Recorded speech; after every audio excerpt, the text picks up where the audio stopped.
Hi guys, good morning. आप लोग कैसे हैं? उम्मीद करते हैं अच्छे होंगे। तो हम लोग मध्यकालीन इतिहास जो पढ़ रहे हैं, उस मध्यकालीन इतिहास में आपको हम लोग इल्तुतमिश तक पढ़ चुके थे।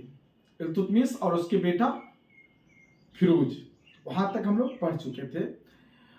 जैसा कि हम लोग पीछे स्लाइड में देखे थे कि अरब आक्रमण हुआ तो कासिम, फिर उसके बाद तुर्क आक्रमण, गजनवी, उसके बाद मोहम्मद गोरी, उसके बाद दिल्ली सल्तनत के पर जो शासन करने वाले राजवंश थे, उस वंश में सबसे पहला जो गुलाम वंश थे, उस गुलाम वंश का हमारा शासक पढ़ रहे हैं। तो गुलाम वंश में ऐबक, आरामसा और इल्तुतमिश और फिरोज, यहाँ तक हमने पढ़ चुके हैं। इससे आगे हम लोग देखेंगे कि आप रजिया सुल्तान के बारे में।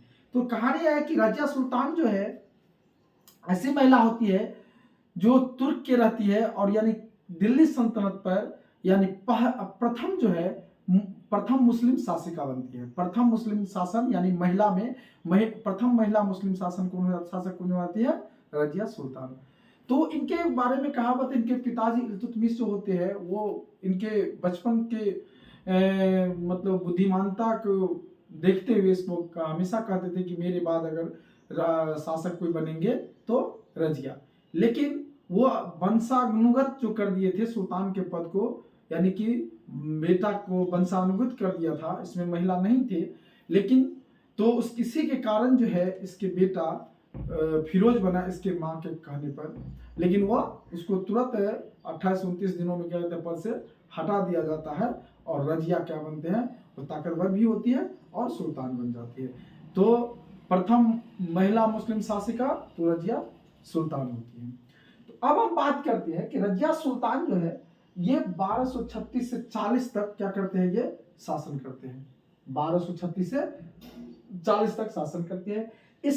इनको 1236 में जनता और वहां के तुर्क अमीर द्वारा गद्दी पर बैठाया जाता है। यानी कहने का मतलब इसको क्यों गद्दी मिल जाता है? क्योंकि वहां चालीसा दल के जो लोग होते हैं उसमें कुछ अमीर जो तुर्क होता है वो उसको कोऑर्डिनेट करता है। इल्तुतमिश को जाने के बाद तब वो सोचते हैं कि यानी जो फिरोज जो शासक बना, तो फिरोज का पूरा कामकाज यानी नाम मात्र ले कौन था? यानी कि इसकी क्या कहते हैं फिरोज, बाद बाकी उसके सारा काम कौन कर रहे थे? इसकी माँ। तो लोग ये सोचे कि अगर इसकी माँ ही अगर महिलाएं के शासन में हम जो काम करेंगे तो इससे अच्छा है रजिया को बना दिया जाए। वो चालीसा दल के लोग का मानना था कि सारा शासन का डिसीजन सब कुछ अगर इसकी माँ ले रही है, इल्तुतमिश की पत्नी, फिरोज कुछ नहीं नाम मात्र राजा है, तो इससे अच्छा है कि हम जब महिला का ही शासन स्वीकार करना है तो हम अपना बेटी रजिया को शासन स्वीकार कर लें। तो रजिया को सभी लोग ने सहमति दे करके इसको गद्दी से अपदस्थ करके रजिया को बैठा दिया। अब रजिया जब सुल्तान बने तो यह क्या कहलाया? प्रथम महिला शासिका। इसके बाद इसने क्या किया? तुरंत फैसला लेने लगे। यानी इसने आते ही याकूत को क्या किया? याकूत जो इसके गुलाम थे असीबिनिया के, यानी कि गुलाम जो थे याकूत, उसको क्या कहता? अमीर आखुर नियुक्त कर दिया। अमीर आखुर का मतलब होता है कि यानी कि अश्वसाल का प्रधान। अश्वसाल का प्रधान का मतलब जो ये घोड़ा का जो होता है, हाथी सेना होता था, घोड़ा सेना होता था, तो उसके क्या कहते हैं? उसका हेड बना दिया। किनका? यानी कि याकूत को। ठीक है, इससे क्या मैसेज गया? याकूत को जो हेड बना दिया, याकूत डायरेक्ट याकूत से बात करने लगे, तो वही 40 दल में लोग सब क्या करते हैं?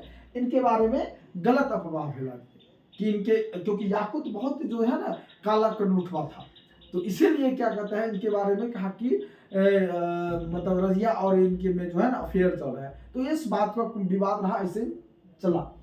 उसके बाद इसने तुरंत फैसला लेता था। तो अमीर जो बैठाए थे इनको गद्दी पर, वो तुर्क के अमीर, उनके बातों को बिना पूछे हुए किसी को नियुक्त कर देता था, या अपने मनपसंद आदमी को नियुक्त कर देता। जिससे क्या होता था कि अमीर, वहां के जो अमीर थे तुर्क के और चालीसा दल में लोग थे, इससे नाखुश हो जाते हैं।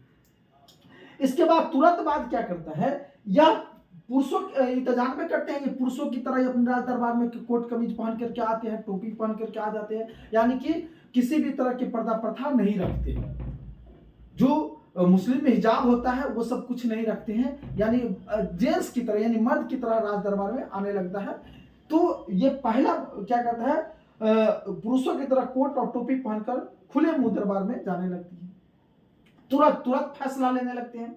इसने अल्तुनिया को तवरहिंद भटिंडा, अल्तुनिया इन्हीं के दरबार में होते हैं, अल्तुनिया को तवरहिंद इनका भी वो चहेते होते हैं, और ये अरक्तादार नियुक्त कर दिया, भटिंडा को इनको एगो अरक्तादार नियुक्त कर दिया, किनको, अल्तुनिया को। अब उसके बाद इसने अल्तुनिया से विवाह करता है, अल्तुनिया भी इससे प्यार कर रहा है, और इधर क्या कहते हैं याकूत भी प्यार कर रहा है, तो शादी हो जा कर लेता है अल्तुनिया से। इसका बहुत लंबा कहानी है। अल्तुनिया से के साथ अगर शादी कर लेता है तो इधर तो याकूत मन फुटते रह जाता है, तो याकूत क्या करता है इसके खिलाफ मतलब षड्यंत्र रचता है, और वो बहराम शाह के साथ 40 दल के लोग तो ऐसे भी इससे नाराज रहते हैं, जो वहां के तुर्क का अमीर लोग इसलिए नाराज रहते हैं क्योंकि उन लोग का बात ही नहीं करते हैं।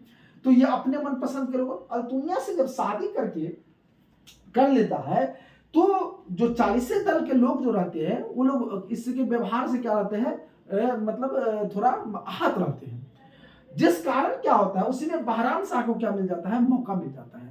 और बहराम शाह क्या करते हैं, बहराम शाह जो है याकूत को मुहरा बना करके, याकूत को मुहरा बना करके कहता है ना कि जो नाखुश होता है उसी को मतलब हथियार बनाओ, तो याकूत को मुहरा बना करके इसको ये कहा दिया कि बताओ वो तुमसे प्यार करता है, उधर तो शादी कर लिया दुनिया से। इस बात से जो नाराज होकर के इसके गुप्त लोग जो थे, कुछ गलत माइंडसेट के लोग जो थे, या बहराम शाह के नेतृत्व में क्या करता है, यहाँ कैथल में जो है इसको हत्या कर दिया जाता है। इसी के खुन्नस से इसको हत्या कर दिया, जिसमें इसका अमीर लोग जो होता है तुर्क का, उसका बहुत बड़ा योगदान रहता है, क्योंकि उन लोग का बात नहीं करता है तो मरवा देना तो स्वाभाविक था। तो इसकी हत्या 1240 में रजिया का हत्या हो जाती है, और हत्या होने के बाद तुरंत पद पर कौन आ जाता है, तुरंत पद पर आ जाता है बहराम शाह, और बहराम शाह जो है रजिया के बाद दिल्ली की गद्दी पर बैठता है।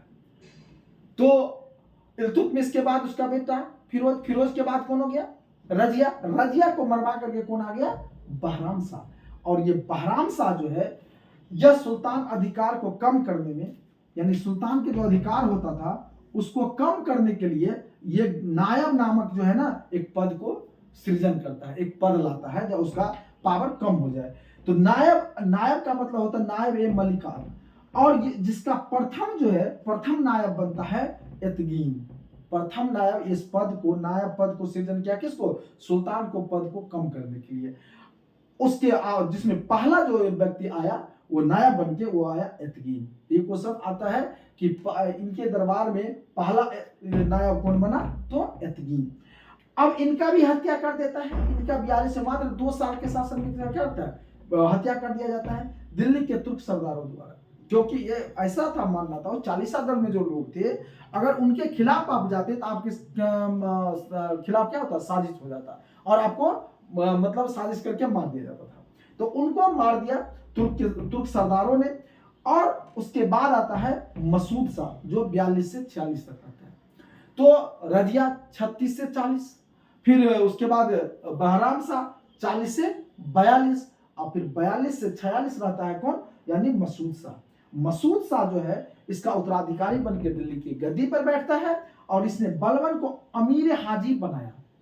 जो बलबन आगे चल करके राजा बनेगा, शासक बनेगा, तो अमीर हाजी का मतलब ये होता है कि सुल्तान से जो लोग मिलने आएंगे उस सुल्तान से मिलने उसका जांच पड़ताल करना। जिस तरह से अभी हमारे मुख्यमंत्री से मिलने जाते हैं, कोई मंत्री से मिलने जाते हैं, तो गेटमैन का काम होता है ना कि उसको जांच पड़ताल करना। उसी तरह से अमीर हाजी जो बलवान हुआ करते थे वो सुल्तान के दरबार में रहते थे, एक पद था, और उस सुल्तान के अब मिलने वाले लोग उसको जांच पड़ताल करना। तो आप समझ में आ गया, रजिया 36 से 40, उसके बाद बहराम 40 से 42, और उसके बाद मसूद शाह 42 से 46।